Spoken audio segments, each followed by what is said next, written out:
Thank you for stopping by at the Movie Marquee. Our podcast reviews well-known movies and contains spoilers. The podcast may contain mature subject matter and mature language. Listener discretion is advised. Enjoy the show. Quiet on set. Places, everybody. And action.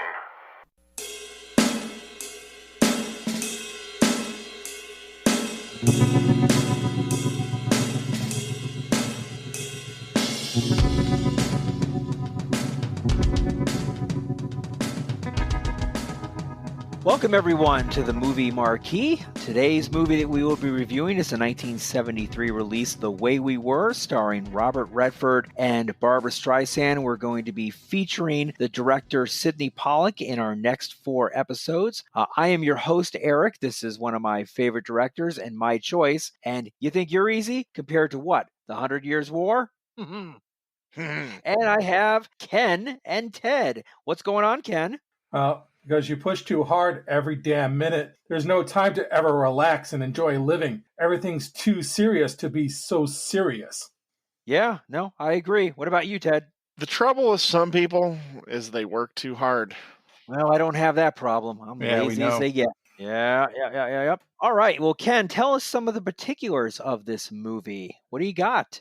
The Way We Were, rated PG, starring Barbra Streisand as Katie Morosky, Robert Redford as Hubble Gardiner, Bradford Dillman as JJ, and Lois Childs as Carol Ann. This was directed by Sydney Pollack, produced by Ray Stark, written by Arthur Lawrence, based on his 1972 novel of the same name. It was distributed by Columbia Pictures on October 19th, 1973. It has a running time of 118 minutes with a budget of $15 million and made $50 million at the box office.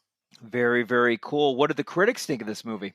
Rotten Tomatoes has this barely certified fresh at 64% with an 81% audience score. The critics' consensus is The Way We Were is not politically confrontational enough for its story of ideological opposites falling in love to feel authentic. But Barbra Streisand and Robert Redford beaming star power gives this melodrama romantic lift. Roger Ebert of the Sun-Times gives it 3 out of 4, saying it's easy to forgive the movie a lot because of Streisand. She's fantastic. John Simon of Esquire magazine says, the entire picture reeks of prophetic hindsight, whereby the cleverer characters so splendidly predict the future thanks to the author's writing them years after the fact. Vincent Canby of New York Times says, by some peculiar alchemy, The Way We Were turns into the kind of compromise claptrap that Hubble is supposed to be making within the film and that we are meant to think is a sellout. It is. Alan Howard of The Hollywood Reporter says, the movie has a look of a big Hollywood romantic film, but because director Pollack looks corruption in the face and exposes it for what it feels like, The Way We Were emerges as one of the least sentimental love stories ever filmed. Wow. So he liked it. Right? Wow. Jeez. Whatever. Those are pretty brutal reviews. They're really holding those guys to a higher standard. It's interesting because 3 of the 4 of those, actually, they gave it a thumbs up. They gave it a tomato. Even Robert Redford, even Roger Ebert, Robert Redford hated this movie. Even Roger Ebert thought that this was so-so. You're not too far off. When the thing first started, when he read the script, he was not fond of it. That's why it took him so long to get on board. 12 writers later. One-dimensional plot from Ted. Take it away.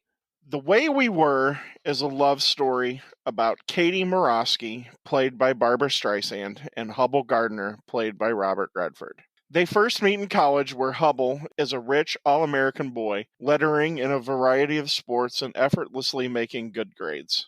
Katie is a hard-working, poor student who has a passion for politics and is a member of the Student Communist Party. Their paths cross for the first time on campus at a political rally that Katie is the main speaker. At first, Hubble's friends are insulting Katie, but secretly he admires her passion and conviction. Another late-night meeting finds Katie walking home from her waitressing job, and Hubble is out drinking by himself, celebrating the fact that he sold a story. Katie tells Hubble that he is a good writer and that he should write a novel. They part ways after graduating, never telling each other how they feel. 7 years later, Katie is working as a writer's assistant for a radio show in New York. After work, the lead writer and Katie go to a club for drinks and dancing. While at the club, Katie notices that at the bar is a passed out Hubble. Katie sits down next to Hubble and lovingly moves the hair out of his face. He awakens to see Katie and immediately smiles. Katie convinces the inebriated Hubble to come back to her place for some coffee, and they leave the club. When they arrive at Katie's apartment, Hubble gets sick in the bathroom, and as Katie is fixing coffee, he passes out in her bed. Katie, disappointed, gets into bed next to Hubble, and when he rolls over, he finds her next to him in bed and they have sex. The next morning, Hubble tries to leave inconspicuously, but Katie has already made him breakfast and ironed his Navy uniform. As he departs, she gives him her number at home and work and says that if he is ever in New York, that he should stay with her. Months go by and Katie finally gets a call from Hubble that he needs a place to sleep because he cannot find a hotel room. She agrees and says she will be home from work soon. They have a long dinner together and then a long chat that night, and Hubble realizes that he is falling in love with Katie. After that night, they start their relationship. Everything is fine between them when they are alone. But when Hubble takes Katie to be with his friends, Katie is very out of place and uncomfortable. Her opinionated nature and political activism is not compatible with Hubble's conservative friends. Those differences come to a head when they are all together after the death of Franklin Roosevelt. After a friend of Hubble's makes a stupid joke, Katie has a meltdown, berating Hubble's friends and making a large scene. Later that night, Hubble comes to Katie's job, and when they are alone, tells her that he is breaking up with her. Devastated, Katie cannot sleep that night and convinces Hubble to come over and help her to get to sleep. When he arrives, they talk, and it is clear that Hubble does not want the relationship to end, and they make amends, and they get married.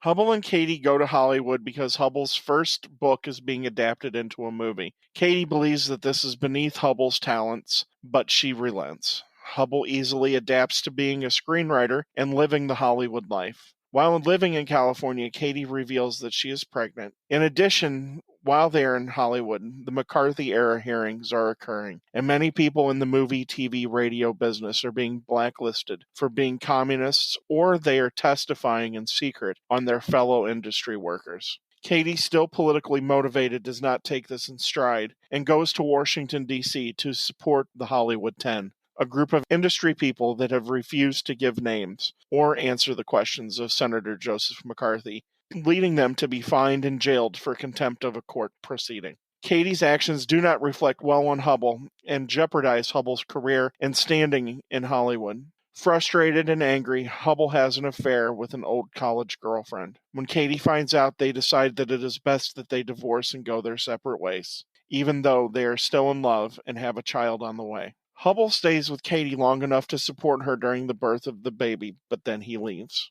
Years later, back in New York, Katie runs into Hubble outside of a fancy hotel. They do their best to make small talk, and it is revealed that they are both remarried, and now Hubble works as a writer for a TV sitcom. Katie is still politically active, and she tells Hubble in a private moment that her husband is a good father to their daughter. She invites Hubble and his new wife over for coffee, but he politely refuses. He knows that it is too hard to see that the woman he truly loves and their daughter with another man, and she knows that it is too hard to be that close to what she always wanted, which was a family with Hubble. All right, that's a great plot synopsis there. I mean, normally when we start out these reviews, we talk about the first time we saw the movie, and I think, Ted, you mentioned that you've never seen it before prior to reviewing this? Yeah, prior to you choosing this movie to review, I had never seen the movie. It's an obvious miss in my part because these are usually the types of movies that I do like and do gravitate towards. And you watched it a couple times, I assume? Since you chose this movie, I think I've watched it 4 or 5 times. Well, we'll get into how I feel about the movie. Yeah, we'll get into that. And then, Ken, you said you saw it back when you were a teenager, which I thought was kind of odd. Back in the day when cable would give you a movie and replay it over and over and over again, it was just something that popped up. I gave it a shot. I don't remember if I watched the whole thing. I don't think I did. I think I was bored of it because, a teenager, this is not a romantic comedy. No. This is no. pure romantic drama. This bored the crap of 15-year-old me, probably. It probably would have bored the crap out of me. Like I said, the first Sydney Pollack movie I've seen was Tootsie. And then after that, I pretty much went down the gambit of his movies. And I probably saw this thing, I don't know, what am I, 45, 20 years ago. So in my 20s. And I really appreciated it then. But yeah, as a teenager, I wouldn't have given this thing a second thought. Wouldn't have touched it. No, me neither. This would have been even a hard watch for me in college. Now that we're this many episodes in to our podcast, college was a big time for me when I really came into watching a lot of movies. I don't know if seeing this movie back then would have definitely clouded my opinion even further about how I feel about the movie. I think I can appreciate the movie now, and I'm kind of glad that I have seen the movie now rather than before. This movie was a big deal in 1973 when it was released with Redford and Barbra Streisand, two A-list actors and actresses at the time. It was nominated for a few things in the Academy Awards. It won for Best Song and Best Musical Score for The Way We Were. But when I was doing some research on it, movies in 1973, you got some big hitters out there. You had The Exorcist, you had Paper Moon, you had The Sting, which obviously starred Robert Redford as well. And The Sting just cleared the Academy Awards in 1974. Yeah, I mean, just walked away with everything. This one was actually one of two other movies, this and another movie that I'm totally drawing a blank on, that won multiple Academy Awards. The Sting, I think, won 7, and other movies won 1, but this movie actually did walk away with 2. Which for its cast, they were nominated. Streisand was nominated for Best Supporting Actress. Redford was not nominated for Best Actor, which I would agree with. But was he nominated for The Sting, though? Could this have been the possibility that this would have been one of those rare times where an actor could have been nominated for 2 different movies? I don't know. John Houseman won for The Paper Chase, I believe, Ken. And then I want to say Christy McNichol. Not Christy McNichol. Yeah, should have been way too young then. Should have been Well, no, the winner, Best Actress, was 10 years old from Paper Moon. Well, that was Tatum O'Neal? Tatum O'Neal, thank you. Brian O'Neal almost got the Robert Redford lead in this. That is a blessing in disguise. So I'll kind of give you a quick synopsis of that one. So the movie obviously was a screenplay. It was written and adapted. The screenwriter, Mr. I think Laurentis, Arthur Laurentis wrote it. And he wrote this really with Barbra Streisand in mind. This was kind of his life at going to Cornell. How he went to school with the Young Communist League, and pretty much all the actors and actresses in this were people that he based the movie on in his college days. Him being of Jewish descent, he wanted the lead in this movie to be a strong Jewish lead. And at the time in 1973, Barbra Streisand was it. She was the only actress who was really of Jewish descent out there. And he wrote this for her, being a very, very strong lead. The lead of Hubble was a very weak lead. It was actually the opposite. It was almost like a pinup girl, but it was a pinup guy. Very nonchalant, very non-opinionated, kind of like almost like a dumb blonde, but in reverse. Of course, it is Redford. He is blonde, so I guess we can go with dumb blonde. He picked this really for Streisand. And Sydney Pollack came in. He saw Sydney Pollack's movie, They Kill Horses, from 1969. And he really liked that. And he thought Sydney Pollack would be a great director for this movie. Streisand read it and said, "Oh, I like Sydney Pollack. I like what he's done. I like that he does a lot of acting at local New York Acting Academy." So she was on board. The producer, Ray Stark, did not get along with Sydney Pollack that much, but Sydney Pollack promised that he could get Robert Redford for this role. And it took him about 9 months and a lot of begging and probably a lot of drinks and a lot of convincing for him to get Robert Redford in this role. Redford read the script and said, "This script is weak for this character that you have me." And he said, "I'm going to make sure that you have equal billing with Streisand when it comes to the acting in this. You're not going to be the dumb blonde, if you will. You're going to have, an equal strong character. Hubble is going to be right up there." And it took him a while. And it came to a point where Ray Stark said, "You know what? If you can't get him, I got Ryan O'Neal on speed dial,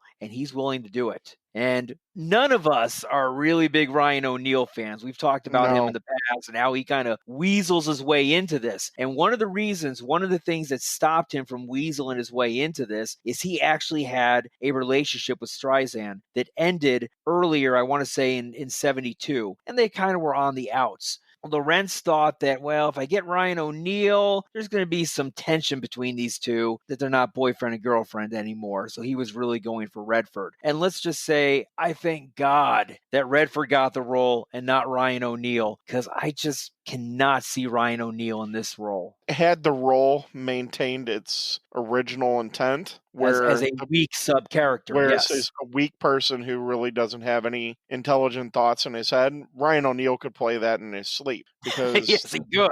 That's right up his wheelhouse. So tell me what you really think about Ryan O'Neal. We all are in agreement that Ryan O'Neal is not a great actor. Well, he's coming off Paper Moon.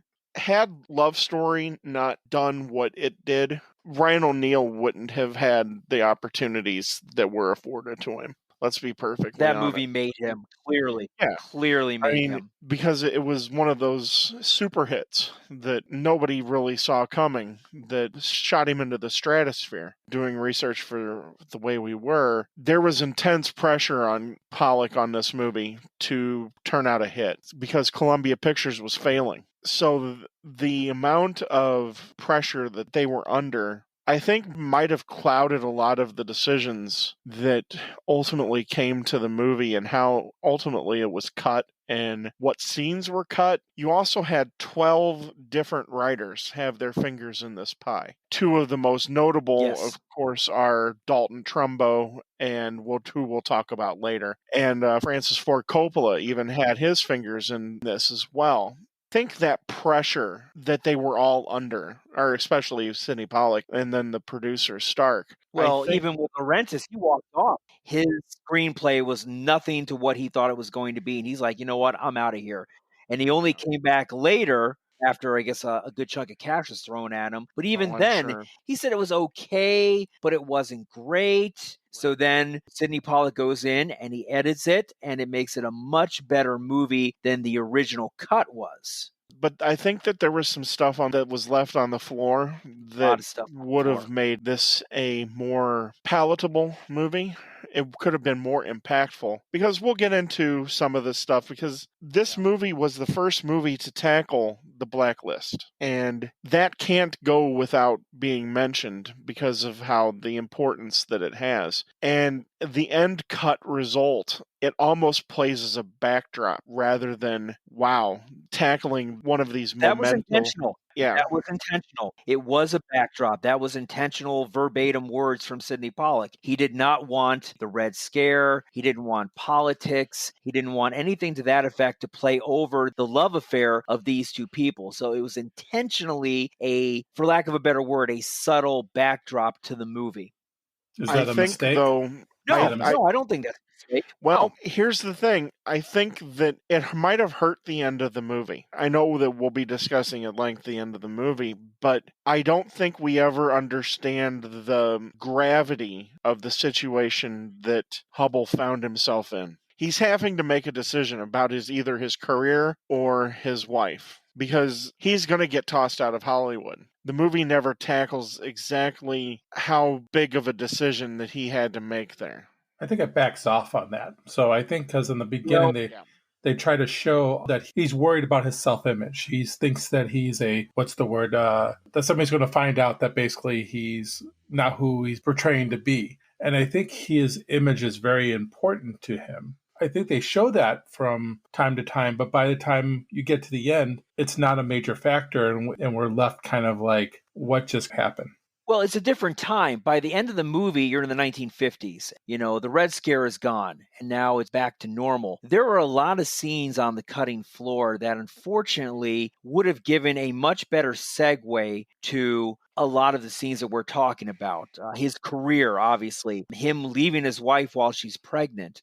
Her life changed when she married Hubble. and they moved to California. She was not an activist. She was almost like a cocktail wife at that point. And there were a lot of scenes. One scene that was cut out in particularly was she was driving, she was pregnant, she was driving past the campus of UCLA, and there was a girl who was doing exactly what she was doing, a college girl who was protesting and was talking about how the college is, making you name names, and they're having spies in the classrooms, and all the people in the crowd were like, oh, you're full of it. You don't know what you're talking about, making fun of her and stuff. But she was so passionate, and she didn't step down, and she kept going. And it has a final shot of that scene of her in the car just kind of crying, realizing that she has changed her life and she's not who she is. She's put that false falsetto of a life out there just to please Hubble.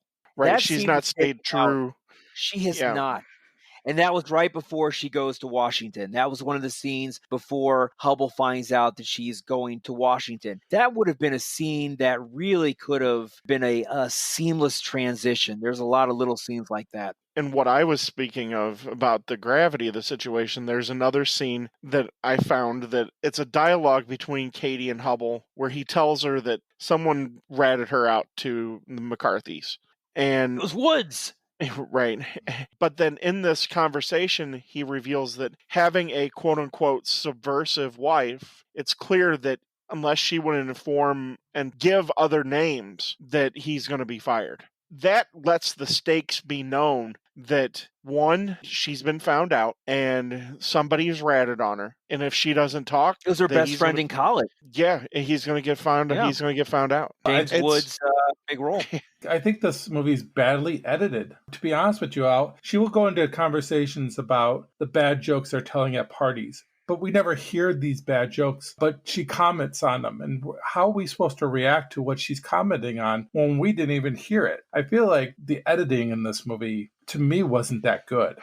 I don't know if it's the editing. I'm not going to sit here and I'm not going to throw Sydney Pollack under the bus. Well, I don't think it was the editing. I think Ken makes a good point. It's missing scenes, missing 1 or 2 minute scenes. Maybe if you knew what some of these bad jokes were and have her storm out, then you'd know. We know about the FDR jokes after he died, and that sets her off. She's not like the other people. She's a revolutionary. All of Hubble's friends are all Hollywood types. They're all the people he went to school with. They're all the people that he associates with that are writers, producers, directors. It's a different class of people, and she's never fit in from day one. Right, and they're not going to accept her, especially the she won't friends, accept them. I don't agree with you, Ted, on that. The friends that he had in college and after college, those Upper West Side, they look down on her because those people are is considered quote unquote old money. They have Cornell, exactly right. This is the she's coming into the world of the Vanderbilts and the Rockefellers and all of these people. And these people, they look down upon everybody else. And her friends are very dismissive, or his friends rather, are very dismissive of her. How? What scene are you talking about they did to show that they're dismissive? Let's not count the college. Let's talk about when they're adults. What scene were they dismissive of her? When she's at the cocktail party and she walks out to the landing, if you will. And That's one instance. And he even says that she's not even trying because she's not. No, everything that comes out of her mouth is attack on them. But she's trying by being there for him. She's not trying. Not trying. She's trying the best that she can. To hold her tongue, yeah. To hold her tongue, but she can't do it. And that's one of the reasons why they eventually break up. She is her own person, and she is not going to change. She says, I will do whatever I need to do. There are several scenes. I mean, the one where they break up and then they get back together. She's like, hey, I'm going to swearing school now. Just little things that she is trying to change. Hubble says, that's not you. I don't want you to change. Right. He's a maddening character in that way because she's willing to change, but then he says, don't change because then you won't be what I love, but I can't be with you because you are who you are. It's a complete mixed message. No, because he's trying to get away from that. He tries to get away from her, but she won't let him. She's begging. She's crying. She calls him on the phone to tell him that she can't sleep. He He's wants infatuated with her, and she's infatuated with him. he's head over heels in love with her. His image and what he has to portray to these rich friends won't allow him to be able to do this. He consistently wants the path of least resistance. That is his entire life. He's trying to balance both sides of the teeter-totter, basically. He's trying to make him even, and he can't. But here's the problem that I have with it is I don't think his friends ever really go after her except in the college scene. They're joking, and they're joking about politics, and she gets mad, and she goes off on them. They're not going after her. They're going after what she believes in, and she takes it personally. So I think there's a more problem with her taking it personally than her friends. When she calls up him at JJ's house, JJ tells him where to get the aspirin at. He sounds like he wants to be a friend that supports him. In fact, when they have a conversation with her on the balcony, he says she looks great.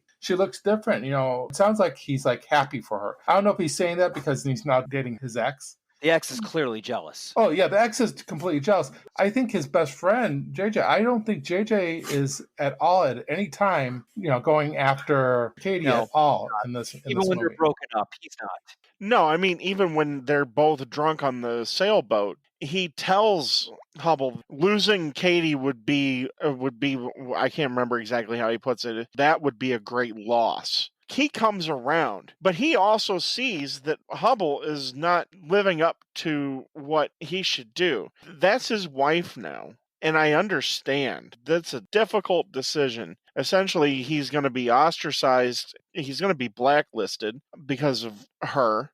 And he chooses the path of least resistance. Every single time he chooses the path of least resistance. The moment something gets difficult, he stops. He didn't get good reviews on his book, so he doesn't write another book. And that there's a reason that at the beginning, the one story that the teacher reads at college, it's about everything comes so easy to him. The moment that something starts to push back on that, he has a fit. He runs. He turns tail and runs. The fight that they had at the party where somebody made a joke about the dead president, Franklin Roosevelt, she did cause that scene. But was that really enough? This is the person that you say that you love. And you can tell that he loves her. He's willing to just walk away and write it off because she made a scene. It wasn't just a scene, though. She was attacking people, though. The one guy, they were talking about his book coming to film, and he goes, "What's wrong with that?" Fitzgerald wrote a book. Lived in Hollywood. Lived in California. Yeah. And she goes, "Well, he's dead." Now I know that. And she basically calls him stupid. She goes off on him. I don't like her character a lot because she seems to be on the attack. And that could be because of the editing of this movie, but she's always attacking the friends. Let's say me and you guys were hanging out with our husbands and wives and stuff like that, and she started ripping on you guys, I'm going to be frustrated with her. And if she kept on doing it, I might even question about our relationship. I think everything that Robert Redford's character is doing here, Hubble's character is doing here, is a typical way of reacting. I don't see anything wrong with what Hubble does. And as far as him, not committing and stuff like that, when his book failed, if I wrote a book or if I did something that I thought that didn't work out, I would be devastated, and it would be hard for me to try to jump back on that horse and start over again, especially when it comes to writing a novel or directing a film or something of, let's say, that we expect people to like.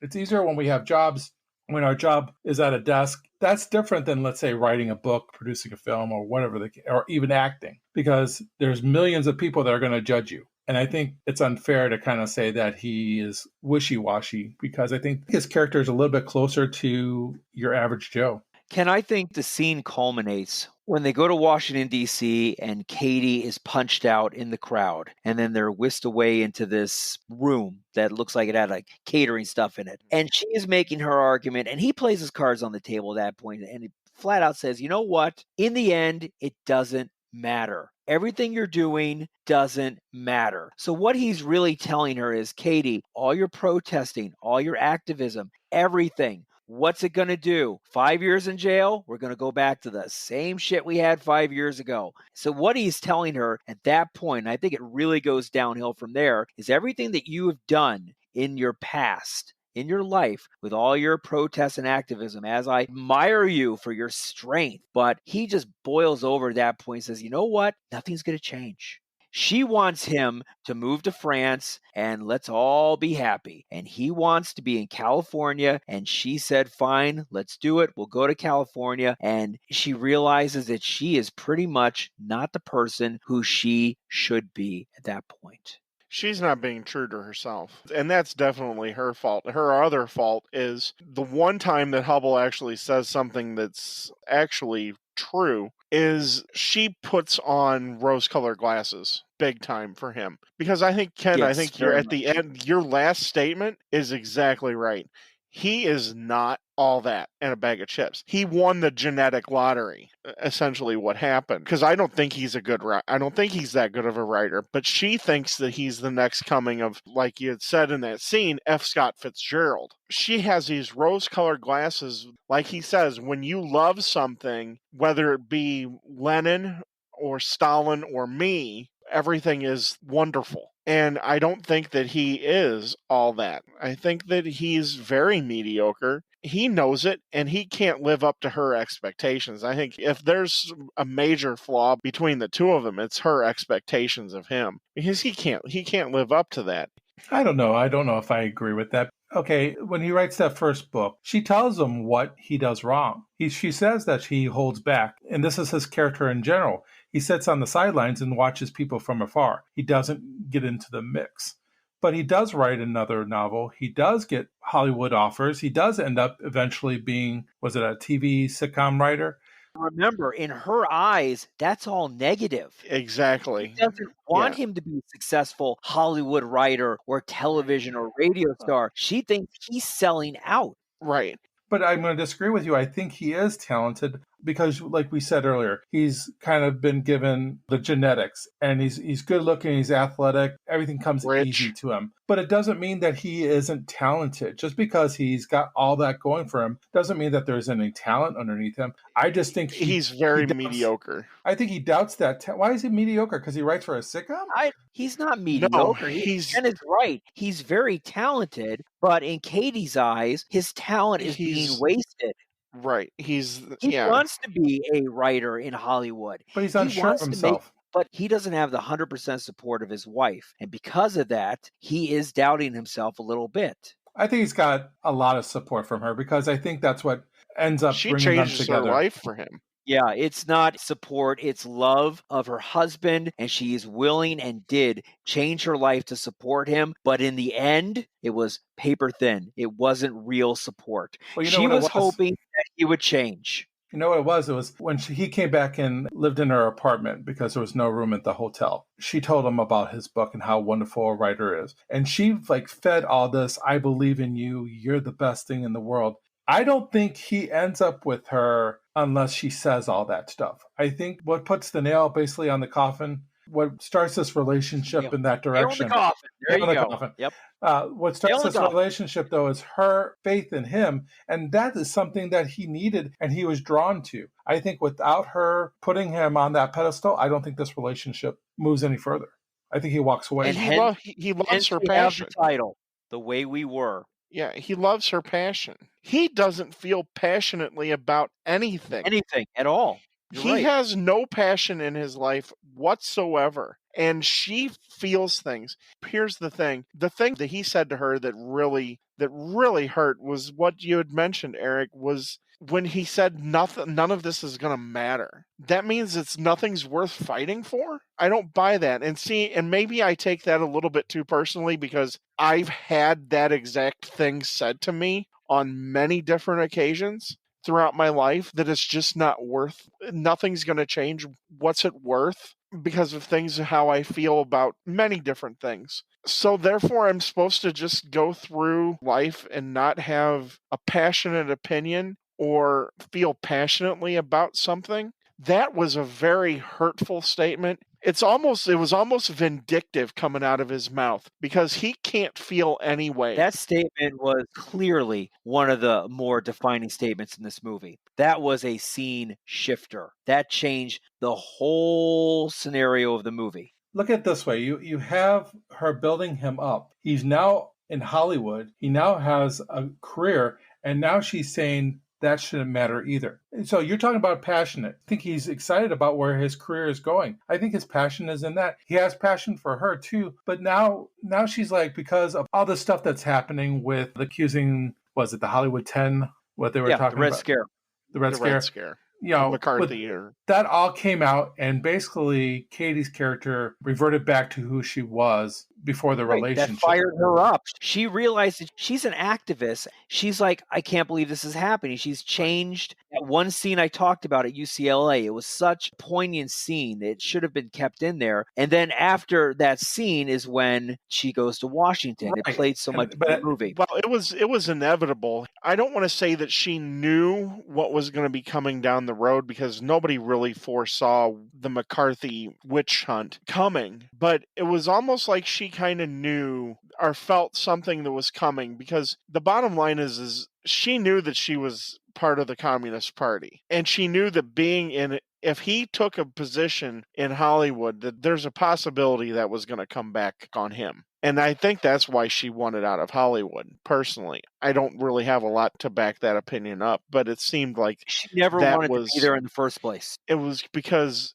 you have to remember, too, Hollywood was a different place than it is now. You can't look at Hollywood through 2021 glasses as to what was going on in the early days of Hollywood, which the 30s and 40s was what we're talking about, and into the early 50s in Hollywood. It was a very conservative place. That was studios that controlled everything. Right. Yeah. We're talking the mayors. Things were covered up. And we're talking a very conservative place, and actors weren't given the right to be able to speak out on things. Are we being unfair to his character, though, then, based on what you're saying? Because I feel like... No, because the bottom line is, I think he would have turned somebody in. Oh, no, he would not have turned anyone in. No. I don't know why you hate this character so much, Ted, but I think his character is actually a decent guy. I mean, I'm not seeing where he's like this evil guy, and I think this relationship is that they were two different people to make this work. That's all. Where do you see that, Ted? You think she would do that? I just got the feeling that he would have protected his position. I don't think he would have turned her in. He would have named other people's names? Those 4 people that were in that little group that they were part of, I think he would have ratted on them. No. That scenario that you said hasn't even popped into my mind. Maybe in the book. I've never read the book. I have no idea. I feel like Robert Redford, first of all, wouldn't have allowed his character to be that way. I don't know. It just, everything was the path of least resistance. I don't think he would have necessarily went public and given a name, but in one of the back rooms where those hearings were under lock and key, look at somebody like Sterling Hayden, the great actor Sterling Hayden. Sterling Hayden had an alcohol problem late in his life and throughout most of his latter life, because he did go into one of those back rooms and he did rat on people, and he felt guilty about it to the day he died. I don't know. I don't think he would. I guarantee he wouldn't. That Hubble would not have turned in his wife. But I can't say that he wouldn't have to maintain his position, because look at what he does when he finally does go. Because he's been fighting for his book and the vision of his book against the director. And then all of a sudden, he just capitulates and just rolls over and plays dead. There's a lot of parallels that come up between there, and I'm surprised that Sydney Pollack left them in the book. There's a lot of parallels between the story and real life there. Redford's character goes in and says, I will be whatever you want me to be. You tell me what you want me to do, and I'll do it. Why then wouldn't he do the same thing if he was under pressure to give names in Washington? I just think those are two different things, because, and you know this with Hollywood, people who are writers and directors, they have to give a lot to even make things happen. We're talking about this movie, how the director wanted Robert Redford in this movie, and to make that happen, there had to be a lot of rewrites. And I'm sure that didn't make the writer of this film very happy. And are we going to say the writer of this film would do the same thing as what you're saying the Robert Redford's character would do? I think they're just two different things. Because the first writer of this movie, Arthur Lawrence, he stood up and did not name names. I know the history. This is real life. We're not talking about the movie. Arthur Lawrence, the writer, stood up against the McCarthy hearings and would not name names. He was not blacklisted, but he was shunned from Hollywood. He was not one of the ones mentioned in one of the lists, but he was denied opportunities based off of the fact that he wouldn't name names. Why is Hubble then able to do the exact I don't think opposite of what the writer does? They're not one and the same.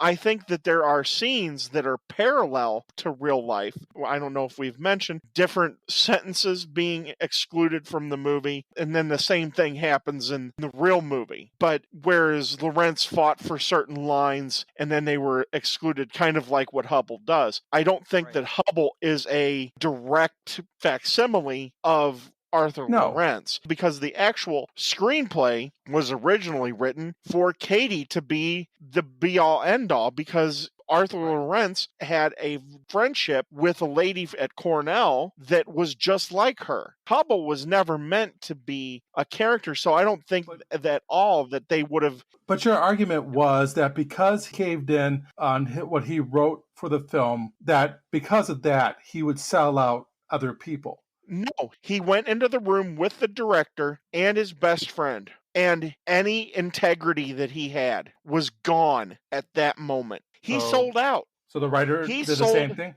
They're not facsimiles of each other. But here's the thing, is the writer of this movie came back to this film when they gave him more money.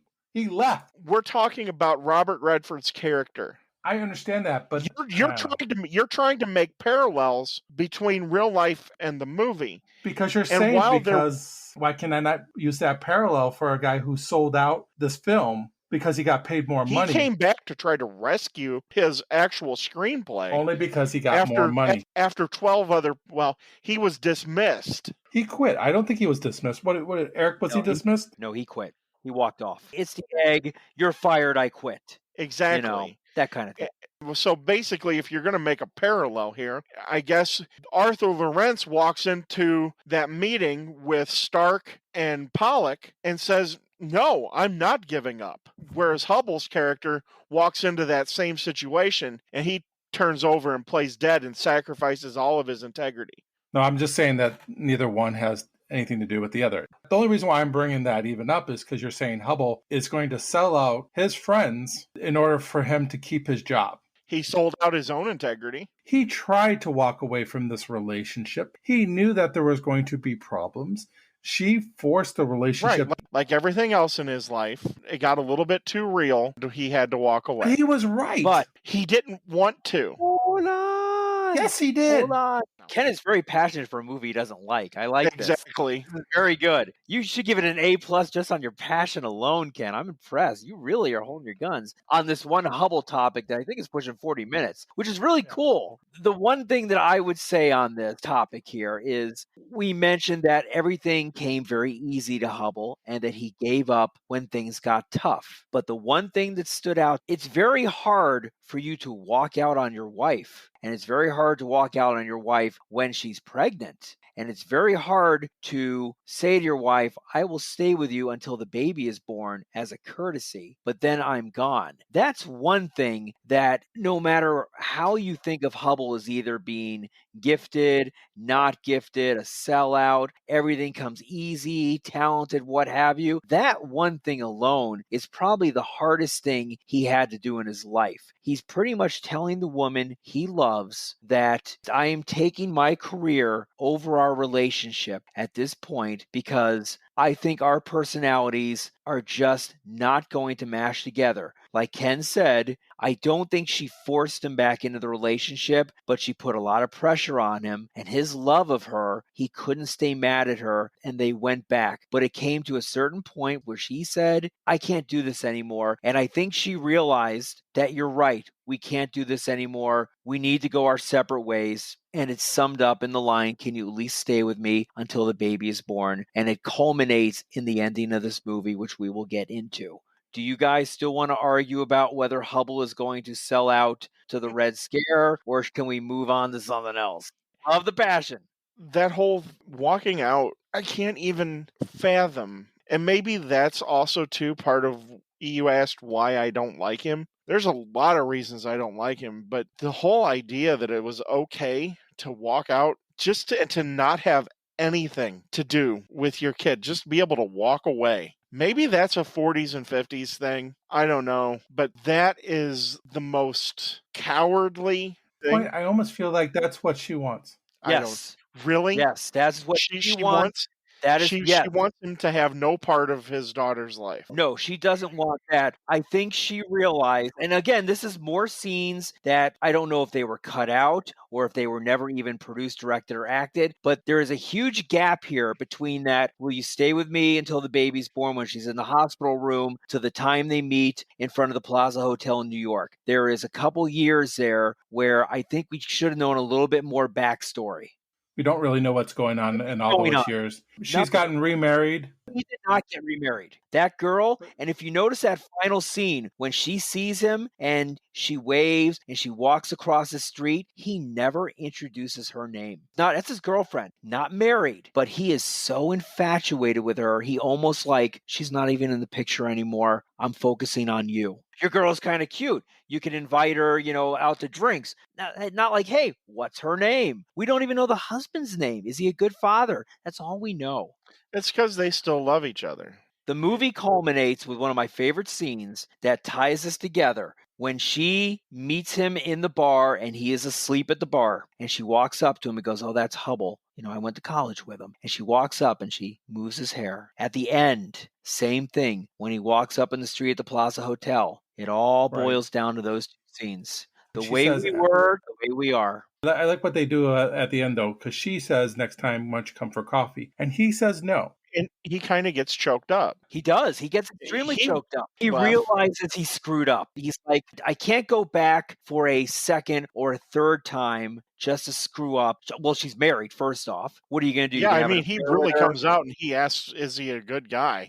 Father, I is he mean, a good father? It's almost like he's probing. He's extremely probing, but they're both madly in love with her. And honestly, I love the ending in this movie, and a lot of people don't, but I love the way this thing ends. It's not a very climactic ending where a lot of your romantic comedies, a lot of your romantic dramas, your romantic movies have a very climactic ending that leaves you leaving the theater or turning the TV off saying, that's how it ends. Great. This one, it almost leaves it open for a sequel. It really does.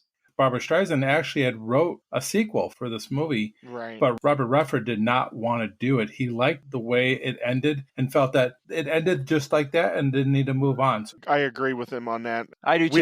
don't need to spend any more time with these two maddening characters because they're both maddening, and whether you relate to one or the other is neither here nor there. They both are self-destructive, and I don't know, it just is. It was very shocking to see that he was able to just walk away and have nothing to do with the kid. Especially when she announced she was pregnant, he was so happy.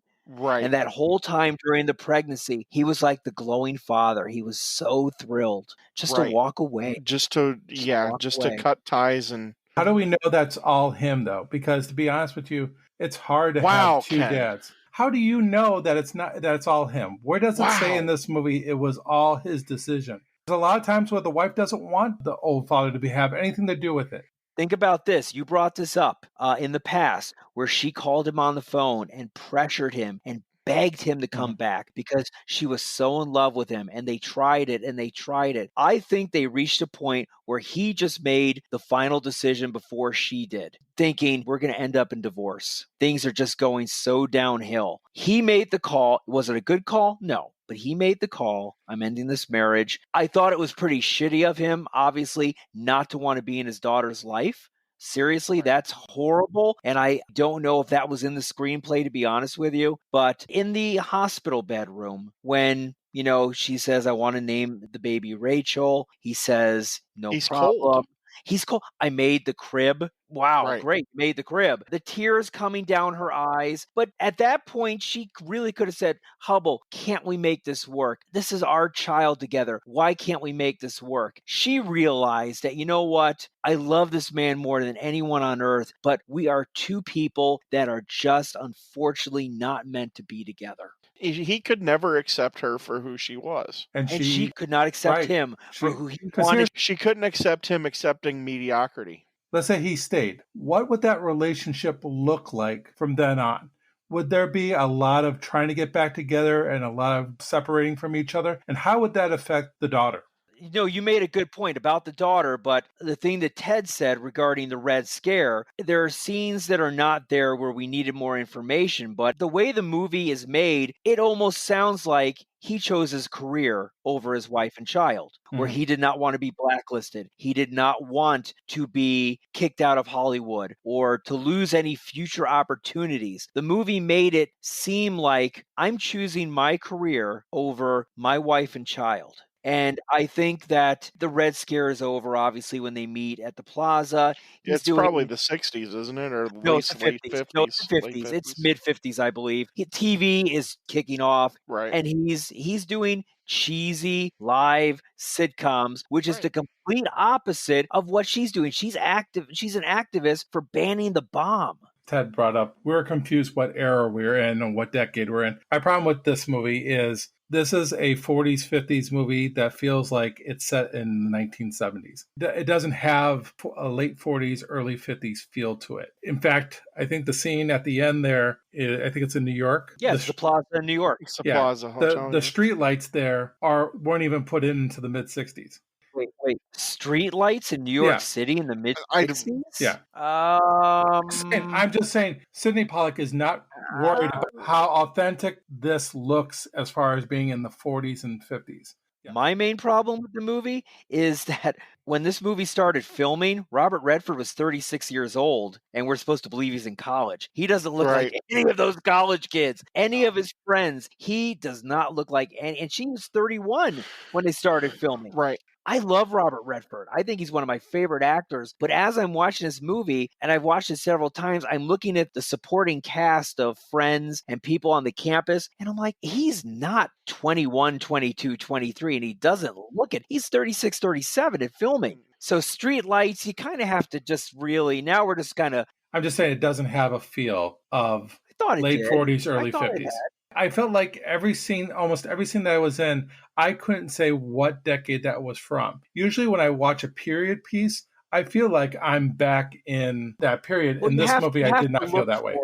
Like the opening scene where she's working at the radio station, you saw the DR-44 poster on the top. That felt the most authentic to the late 40s. It's not like it's a movie that's set in the 1950s and you see an 89 Chevy Caprice driving by or something, something that the director and the studio completely missed. It seemed authentic to me. I didn't feel it was way off. I think what Ken's trying to get at, and it's something that I do kind of agree, if they didn't talk about the news of the day, you wouldn't get the feeling of what era you're in. I think that's also something when you have 12 different people taking a crack at a script. I think that's something that might get a little bit muddy. It's a huge shortcoming. Yeah. Had they not said that McCarthy was happening, I think you really have a hard time understanding that, okay, we're now in the 50s. Also, too, this has to be one of the only movies dealing with the early 40s where World War II is not the most predominantly in-your-face part of the story. And to its credit, that's fine, because this is not about the war. It's about a love story. I had a hard time with the timeline in my head. You have to really pay attention to some of those small dialogue things to get where you're at, because like when the head writer takes her to the club, the only way you can get a timestamp as to what time that is somebody had talked about D-Day having happened, which D-Day was June 6, 1944. So then you get a kind of an idea, and then the next big tentpole thing that tells you what time you're in is FDR dies. Going back further than there, where Hubble toasts those who died from the class of 37, I would have never have known that the beginning of the movie was set in 37. But the college years are based on Franco in Spain and the war. Right. Then that time period. because they do discuss a time where she talks about Hitler and Mussolini, and you really have to pay attention to know exactly what time you're You have dealing to with. know your history. Right. And until they get to that McCarthy pinpoints the exact time where you're at. And that felt real because they did have a lot of the extras. I know that they were meant there to show when she comes back from Washington, D.C. The extras play their part, but you do see the signs that says about the commies and all of that baloney. It's tough that way. And like I said, it has to be something with having that many fingers in Writers, the pie. too many chefs in the just- kitchen. Well, it could be Pollack just But- not really going for that. He might be just focused on the story itself. Because we already said that he didn't want to get too involved in the political discussion of it. He wanted to focus more on the love story. The focus of the movie is these two characters, clear and simple. Everything else is a backdrop. And that is where one of my criticisms of the movie comes. To me, it felt like it had one leg in the politics and it had one leg in the love story. And it never... I think that's fair. It never really decided to go full bore one way or the other. 70 love, 30 politics. It's more 80-20. I think it's heavy love. Yeah, the politics is just a way to break them apart. That's it. So what do you guys think of this movie as a romantic movie of all time? Do you think it holds up as one of the top 100 of all time, or do you think it's just kind of spread out, plot gaps, and just, what do you think? I don't know. That's so tough. And I knew that this was a question that was going to come. It's a tough question because I'm on the fence as well, too. As I've watched this movie over and over again, and as I've researched it, I'm like, there are so many things that are potentially missing on this that could make it such a better movie. Right. But in the end, Streisand and Redford really do make the movie. Just for them, the movie as a romance, I guess it works. It's funny because when you think of a romance movie, when you think of a romantic drama movie, the guy always ends up with the gal. It is such a weird ending. You almost expect them, as I'm watching it, I'm like, you almost expect them to get back. You're like, there's no way he's going to walk away from his kid. Come on. And walk away from true love. Right. You expect them to bounce back. I look at it as their love is so strong that they know that they cannot be together. If you love something, set it free. It's almost that mentality. I think it goes back to what Ted was saying earlier about there's too many chefs in the kitchen. I don't think it actually has anything to do with the leads because the leads, I think, are doing the best that they can with what they have here. I think what the problem here is catering to Robert Redford, first of all, and his desire for what his character needed to be might have hurt this film because it changed what the story was supposed to be about. It's unique.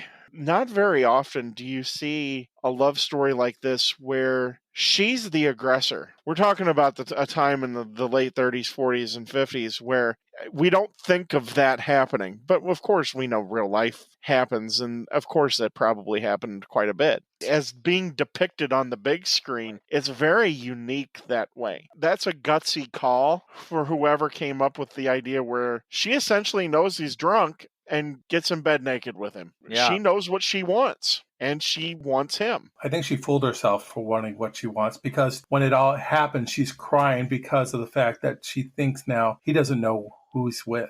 Yeah, I think that there's a lot of that going on in the movie, but you usually don't see that, whereas the lady is the aggressor.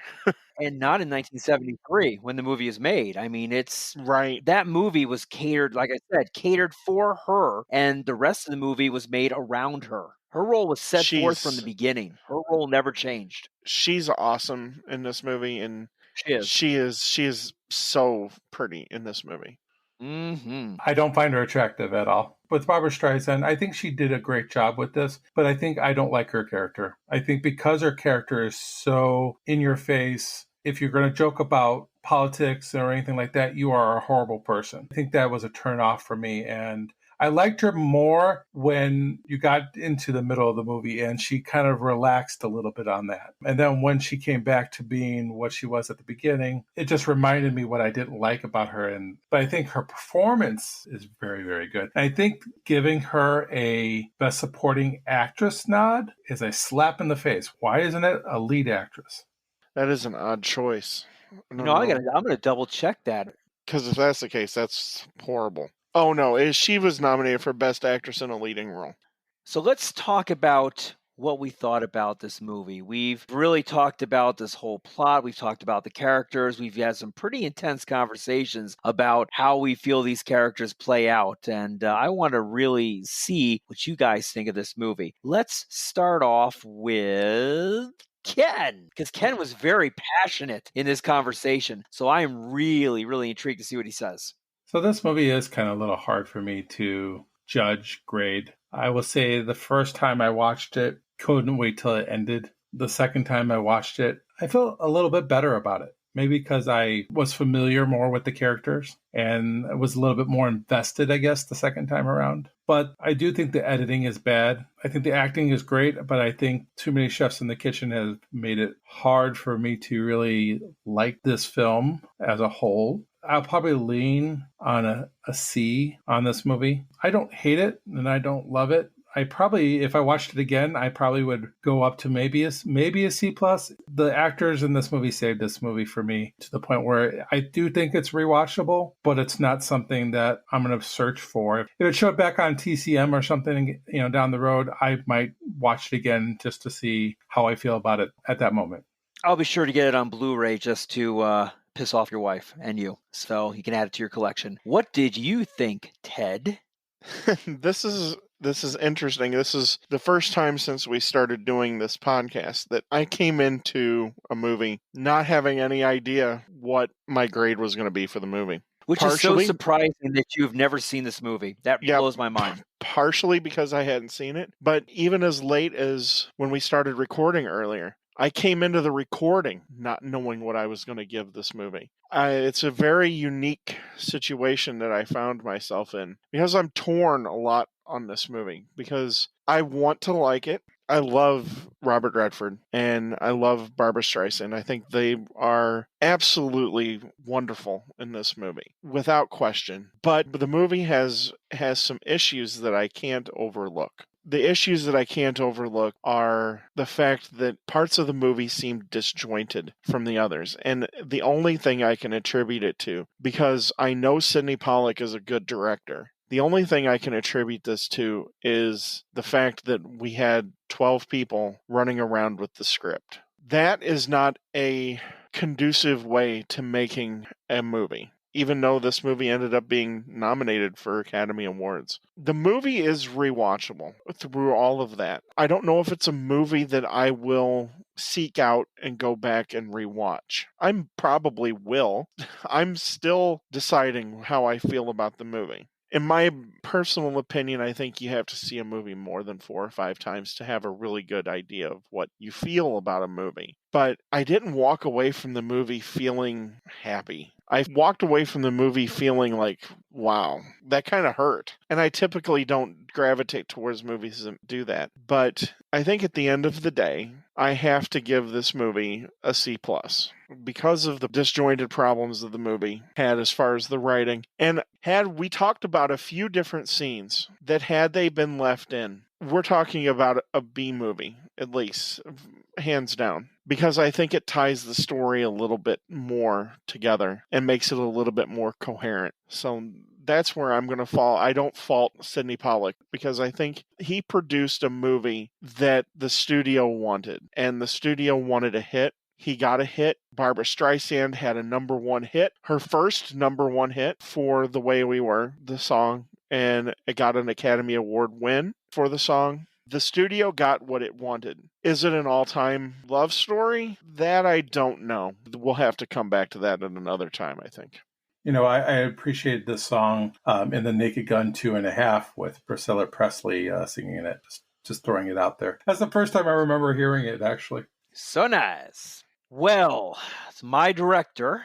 This is an interesting one for me, too. I agree with probably about 95% of what Ted said. In fact, I don't know if I could have said it any better myself, Ted. You pretty much took the words out of my mouth. The additional things that really helped me with this movie, besides it being Streisand and Redford, obviously, the 2 things that really push it over for me are, number 1, the musical score throughout the whole movie. I know Marvin Hamlish is not a name that is thrown out there very often, especially in this era, 2021, but I believe he did a phenomenal job. And there was two writers that wrote The Way We Were, and I can't think of their names, husband-wife duo. But the lyrics obviously were written after the title of the song. So it kind of all came together. And the musical score that Hamlish did throughout this is one of the things that is seamless in the movie. How everything is placed, how the musical score does not literally go over the actors' voices where they're like screaming over the music, or the music is so low that you don't even know it's there. The audio levels of it are perfect. The placement of the score at the beginning, at the middle, at the end. I really appreciate that. I really appreciate the musical score. The other thing that really saves this movie for me is the ending.